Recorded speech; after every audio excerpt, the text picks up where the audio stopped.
মেয়েদের সবচেয়ে বড় দুর্বলতা যে তাদের বাবা। এরপর আর কোন প্রতিবাদ করল না সে, শুধু একটা কথাই বলল, আমি রাজি। তারিক শাহ আসার সময় পার্লারের একটা মেয়েকে নিয়ে এসেছেন নুসাইবাকে সাজানোর জন্য।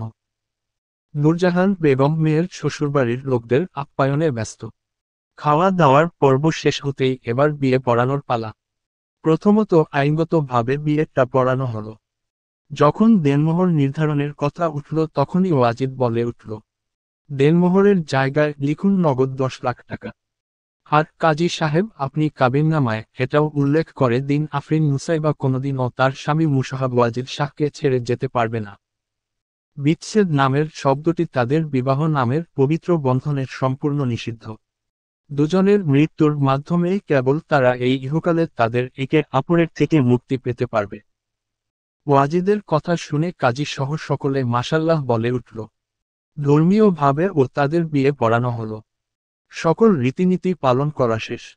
এবার তাহলে বিদায়ের পালা। বিদায়ের সময় ঘটল আরেক বিপরীত। কান্না করতে করতে বউ গেছে অজ্ঞান হয়ে, মাটিতে ঢলে পড়ার আগেই কেউ একজন তাকে দক্ষ হাতে সামলে নিল। গাড়ি পর্যন্ত নুসাইবাকে কোলে করেই নিয়ে যেতে হলো ওয়াজিদকে। তারপর সকলের থেকে বিদায় নিয়ে রওনা হলো ঢাকার উদ্দেশ্যে।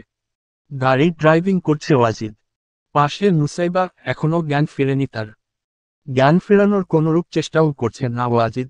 মেয়েটা টেনশন, দুর্বলতা আর অত্যাধিক কান্না করার ফলে অজ্ঞান হয়ে গেছে। এটা নরমাল, একজন ডাক্তার হিসাবে বুঝতে পারছে সে, তাই আর নুসাইবার জ্ঞান ফেরানোর চেষ্টা করল না। ঘুমিয়ে থাকলে মেয়েটাকে যে কতটা মায়াবী লাগে তা কি মেয়েটা জানে? এখন এই মায়াবী মেয়েটা তার অর্ধাঙ্গিনী, এটা ভেবেই মুচকি হাসি দিল ওয়াজিদ। সবে মায় জ্ঞান ফিরতে শুরু করেছে নুসাইবার। একটু সজ্ঞানে আসতেই বুঝার চেষ্টা করল কোথায় আছে সে, কি ঘটছে তার সাথে। তখনই মনে পড়ল তার বিয়ে হয়ে গেছে, তাও আবার ওয়াজিদের সাথে, যে কিনা কথায় কথায় তাকে ধমক দেয়, কড়া কড়া কথা শুনিয়ে দেয়। সারা জীবন এমন একটা অ্যারোগান্ট মানুষের সাথে থাকবে কি করে সে? এই কথা ভেবেই গলা ফাটিয়ে কান্না করে দিল সে। আকস্মিক নুসাইবার এমন কান্না শুনে অবাক হয়ে গেল ওয়াজিদ। গাড়িটা এক সাইডে দাঁড় করিয়ে অস্থির হয়ে জিজ্ঞেস করল, নুসাইবা, কি হয়েছে তোমার? শরীর খারাপ লাগছে? কোন প্রতিওর নেই নুসাইবার, এখনো সে কান্না করেই চলেছে। কি সমস্যা বলো আমায়? এবারও কোন ওর না পেয়ে বেশ বিরক্ত হলো ওয়াজিদ। নিজের সিট বেল্ট খুলে নুসাইবার দিকে ঝুঁকে পড়ল। ওয়াজিদের হাত দুটো নুসাইবার গালির মুহূর্তেই গাল দুটো রক্তিমা বর্ণ ধারণ করল। বলো কি সমস্যা? আপনি আমার সমস্যা। নুসাইবার থেকে এমন মোড়ই আশা করেছিল ওয়াজিদ। একদম শান্ত থাকল সে। তারপর কোন কথা ছাড়াই কপালে গাঢ় একটা চুমো খেল। অনেকটা ঘোর লাগা কণ্ঠেই বলে উঠল, আমিই তোমার সমস্যা এবং আমিই তোমার সমাধান। এখন আমি কোন পরপুরুষ নই, তোমার স্বামী আমি। আমরা একে অপরের পরিপূরক। তুমি যত তাড়াতাড়ি বিষয়টা মেনে নিতে পারবে ততই তোমার জন্য ভালো। কথাটা বলেই সরে গেল ওয়াজিদ।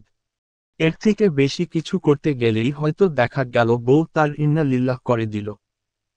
তারপর নিউজে বলা হবে, বিয়ের প্রথম দিনেই বউয়ের হাতে স্বামী খুন। বিস্তারিত জানতে আমাদের সাথে থাকুন। থাক বাবা, এত তাড়াতাড়ি বউয়ের হাতে মরতে চায় না ওয়াজিদ, এখনো তার নাতি পুতির মুখ দেখা বাকি। পুনরায় গাড়ি স্টার্ট দিল ওয়াজিদ। জনেই চুপচাপ। নীরবতা ভেঙে নুসাইবা বলে উঠল, আপনি আমার কাছে আসার চেষ্টা করবেন না, একদম দূরে থাকবেন আমার থেকে। কেন? আমার পছন্দ না? কিন্তু আমার তো পছন্দ। চোখ রাঙালো নুসাইবা। ওয়াজিদ একটা ডোন্ট কেয়ার ভাব নিয়ে বলে উঠল, তোমার বাবা যে বলল আমি ভদ্র, আসলে কিন্তু আমি এতটাও ভদ্র না, আর আমার বউয়ের খেয়ে তো একদমই না। আপনাকে কিছু জিজ্ঞাসা করিনি। তোমার বোরিং লাগবে তাই বললাম। আচ্ছা বলো, তোমার কেমন ছেলে পছন্দ, ভদ্র নাকি অভদ্র? ভদ্র। তাহলে আমি দুঃখিত, তোমার সাথে ভদ্রতা রাখতে পারলাম না। বউয়ের সাথে ভদ্রতা বজায় রাখলে এই জীবনে আর আমার বাবার ডাক শোনা হবে না। আমার আবার খুব তাড়াতাড়ি বাবা হওয়ায় প্ল্যানিং আছে। চুপ করুন, অভদ্র লোক। যাক, এতক্ষণে বউ আমার আসল নামে ডাকলো। কথাটা বলেই জোরে জোরে হাসতে লাগলো ওয়াজিদ। নুসাইবা বিরক্ত হয়ে গাড়ির জানালা দিয়ে বাইরের দৃশ্য দেখতে লাগলো। বউয়ের মনোযোগ পাওয়ার জন্য ওয়াজিদ একটা গান ধরে বসল। একখান চুম্মা দে কারেন্ট লাগাইলি, দুইখান চুম্মা দে ভোল্টেজ বাড়াইলি, তিনখান চুম্মা দে আমায়, হাই হলো টেম্পারেচার, চার গেয়া পেয়ার কা বুখার, চলবে।